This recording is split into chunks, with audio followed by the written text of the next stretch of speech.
Hey, everybody. Thank you so much for watching. You can subscribe right here to get the latest from the show and check out more of the best clips from Up and Adams, or go watch a few segments from other shows on FanDuel. Welcome back to Up and Adams. I'm sitting next to the always most underrated player in the entire NFL. Second-team All-Pro, soon-to-be first-team All-Pro, 2 Pro Bowls. This man sacked Brady 3 times, and yet I feel like you're not the household name I need you to be, but I love seeing you, Grady Jarrett. How are you? I'm doing great. I'm doing great. Happy to be back on the field. Do you agree? Yeah, I know. Yeah. You missed so many games, just 8 games played last year. Yeah, facts. That's my first time having a season in an injury, and it's been a fight back, but I'm happy to be back and back on time and ready to have a full season. Is there any good you can pull out of the adversity with that? Oh, a whole bunch of good. I mean, especially at the point where I'm at in my career, it just gave me a new level of, I mean, just desire, fight, will, like just to kick it up another notch, you know. And it's just that extra confirmation to know that I'm far not ready to be done with this game. I want to play a long time, and being away from it was definitely hard. We love to hear that. What is motivating you right now? Do you want the ring? Do you want the All-Pro? Do you want respect? What is it? All of it. All of it. You know, you want to win a championship. You want the respect. You want everything that come with the game, but you want it the right way, you know, and that's through hard work, through perseverance, showing that you're never satisfied. You know, this is my 10th year in the league, and when I play the game, I want them to see that I want it more than ever, you know, and that's just the respect that I give the game. So, I mean, there's so much out there for me to go get and achieve, not on a personal level, but also on a level at the team, and things we want to achieve, and I'm excited to go get that. These young cats are going to call you an old head. I'm sure they already do. You're like the oldest tenured guy on this team, all the changes. Yeah, me and Jake Matthews up there. Jake got 1 more year on me. But yeah, man, so year 10, so we drafted Rook, or Roro, how you say Rook last name? But that's my boy. So him being 10 years younger than me, you know what I'm saying? Like? That's crazy. Went to the same school, and for him to be in the league now and on the same team as me is awesome. And look, when you're the old head in the league, it's a blessing. You know what I'm saying? That's a great way to look at it. There's gratitude associated with the longevity, which is amazing. What kind of questions are they all asking you? I mean, this young team, what are the common questions? I mean, just small stuff like technique stuff, and, you know, what are some things that help me last as long? And then more than anything, they just, you know, watch me work, you know, the way I go about my business day in and day out. And it's good to be able to joke around with them. It's really like having little brothers, you know what I'm saying? So it's good to be able to stay relatable to them and then just mess with them sometimes, just, you know, just playing jokes and stuff. So it's cool to be like a big brother figure. What do you make of this team?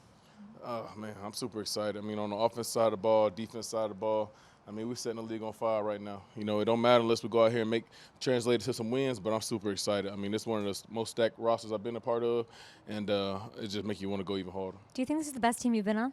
I mean, I think the proof is in the pudding, you know, on paper, but we got to go out there and do the job, you know, on Sundays. And I think the schedule lines up nice for us. We finally back playing in some prime time, so that's going to help everybody, you know, so let the nation see what we got. And so I'm super excited for us to go out there and just play some good football. You deserve it. You know who else is excited? Your coach, who's smiley, energetic. I'm watching these one-on-ones out here. By the way, defense, cheers to you. Defense got that work in today. I loved that. Usually the offense has the advantage in those, of course, and you guys were out there doing your thing. Raw is out there in it. In it. What does he do to lift this team? I mean, you said he lives as though he's a leader of men. He's super energetic. He holds us to a super high standard, but he trusts us as grown men, as professionals, to handle our job day in and day out. So, I mean, when you got that trust from your coach and somebody who speaks life into you, somebody who, you know, knows the ins and outs of offense and defense, I mean, he just holds everybody accountable, top to bottom, player to coach, and anybody in this building run through a wall for him. I want to run through a wall for him. He's amazing. I met Terry today, which was awesome. You're a 10-year guy. It is hard to teach a 10-year guy new tricks. Have you learned anything from Raw? I learn every day. Give me an example. Example, just how to never get comfortable, how to always hold yourself to the highest standard, how you can always learn. He'll tell you himself that he got better as a coach the more years he put in, knowing that he never know everything and always learning, you know, and that's something that that I can adopt as a player and always try to get better day in and day out. You mentioned those primetime games. Do you know the first one is? Yeah, we got the first game got to be. First prime time? I mean, it ain't my prime time for us. You know what I'm saying? We ready to go out there and do what we got to do. And then we got the Eagles. It's Chiefs. Monday night. Week 3, Sunday night. Okay, yeah, right? Let's go. Yeah. Week 3, Sunday night. We play Monday night Eagles, huh? Not before that. We'll check. I don't think so. No? You think you play before week? Oh, you do. We lied. Okay, yeah. You know, why do those primetime games mean something to you? I mean, it's been so long since we had him, man. You know, that's why you want to see everybody want to see you play. You know, do your thing, and it's just an exciting time. You know, I mean, we used to get a whole bunch of them back in the day, and then there was a little pause. But I'm happy that the people want to see the Falcons play again. Yeah. So that means a lot. Judon's in the building. Yeah. Little light work. He's getting worked in. He's an emotional leader. What does that face say? I mean, he came out today, set the tone today on What do you mean? on the first run play. You know, set the edge, made a nice play, and let people know we're here. But I mean, his work speaks for itself over the time that he spent in the league, and he's a guy who still got a lot of aspirations ahead of him, and I feel like he wanted to come here because he felt like we put the best position for him to have success and to win some. So he's a perfect match for this team. I think he came because he thinks this team can win a Super Bowl this year. That's what I think. This is an all-in squad. Is that sort of the sentiment he's laying down? I mean, the proof is in the pudding. You know, I mean, No, I don't know what that means. the proof. When I say that just means that you can see the moves happen. I know you like to cook. Yeah, So. yeah. Oh yeah, you do know that. I do. You do that, but you can see the moves that's happening on offense, on defense. People come here because they want to win, and you know, and they believe in our coach, they believe in our culture, and they believe in the players that's here. And I'm excited to see it come to fruition. Simmons will turn that ball over. He's really impressive as well. Yep. Do you feel like your defense is being underrated even with the additions? I don't even think we're worried about being underrated or overrated, whatever it is. We know what the additions going to help us with the guys we already have. Adding Justin Simmons to the back end with, you know, guys like Jesse Bates, Richie Grant, AJ, I love Mike. Jesse. I mean, these guys are dynamic ball hawks, and adding Judon to the front. I just think it's going to be very, very fun defense to watch. Tell me about Chops. Tell me about this dinner at Chops. Oh, Chops dinner, yes. So we spent some time and had Justin come in and meet with us and just talk. He talked about some things he wanted to accomplish, what he was looking for. We talked about what we was looking for, why we was interested in him. And then it was just a perfect match, made in heaven. I think it was, once the dinner was over with, I think we had a good, solid idea. That. But I need to know, Grady, who did the best schmooze? Who did the best sales job? Because Justin Simmons had a lot of suitors. He did. But Who sealed the deal? Who sealed the deal? Yeah. I think it was a little bit of everybody. No, I know what you're trying to get to.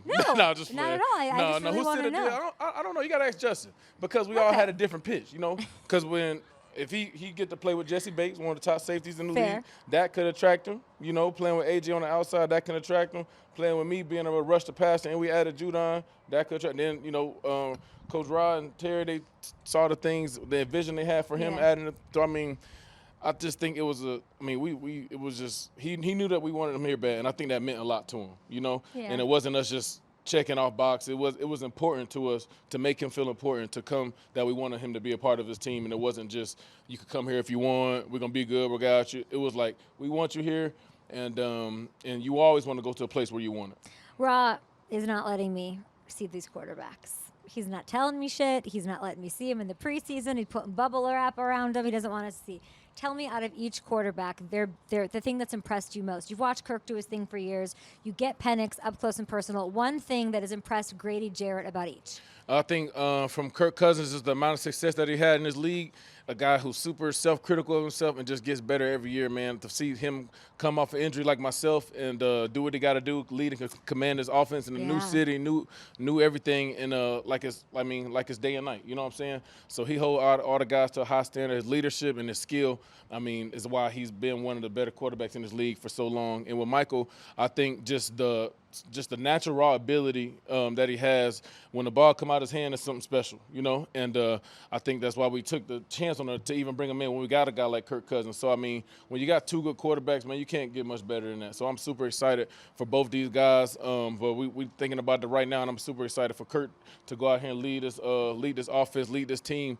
And you know, I just think I think the best football is ahead for everybody. And you're making them better. Oh yeah, without as a doubt. always, Grady Jarrett, we appreciate you. Good luck. Go get yourself an All-Pro and a Super Bowl ring. Without a doubt. Thank you very much. Without a doubt. Let's do it.